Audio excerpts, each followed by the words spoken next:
If a picture paints 1,000 words, facial recognition paints 2, it's biased. You might remember a few years ago that Google Photos automatically tagged images of black people as gorillas, or Flickr, owned by Yahoo at the time, doing the same and tagging people as apes or animals. Earlier this year, The New York Times reported on a study by Joy Bolamwini, a researcher at the MIT Media Lab, on artificial intelligence, algorithms and bias. She found that facial recognition is most accurate for white men, and least accurate for darker-skinned people, especially women. Now, as facial recognition is being considered for use or is being used by police, airports, immigration officials, and others, Microsoft says it has improved its facial recognition technology to the point where it has reduced error rates for darker-skinned men and women by up to 20 times.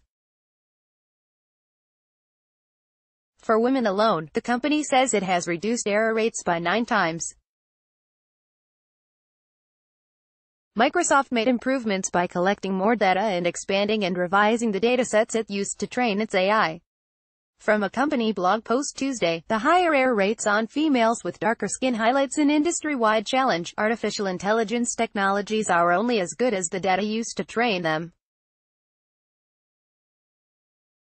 If a facial recognition system is to perform well across all people, the training dataset needs to represent a diversity of skin tones as well as factors such as hairstyle, jewelry and eyewear.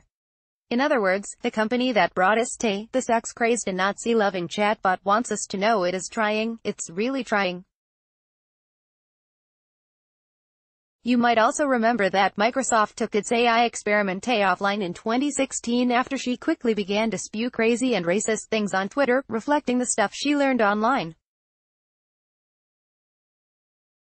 The company blamed coordinated attack by a subset of people for Tay's corruption. Get tech news in your inbox weekday mornings.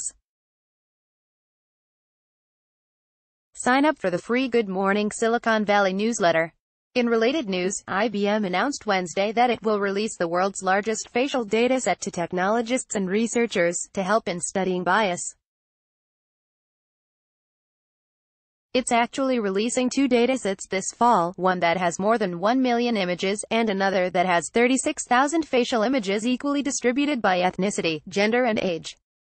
Our researchers are assembling images from public databases, which will be annotated with attributes, leveraging already existing images that have been approved for research use to reduce sample selection bias, said Jenny Galitz-McTighe, vice president with Watson.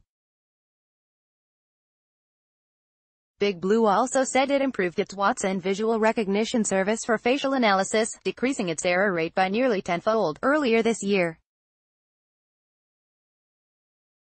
AI holds significant power to improve the way we live and work, but only if AI systems are developed and trained responsibly, and produce outcomes we trust. IBM said in a blog post Wednesday. Making sure that the system is trained on balanced data, and rid of biases, is critical to achieving such trust.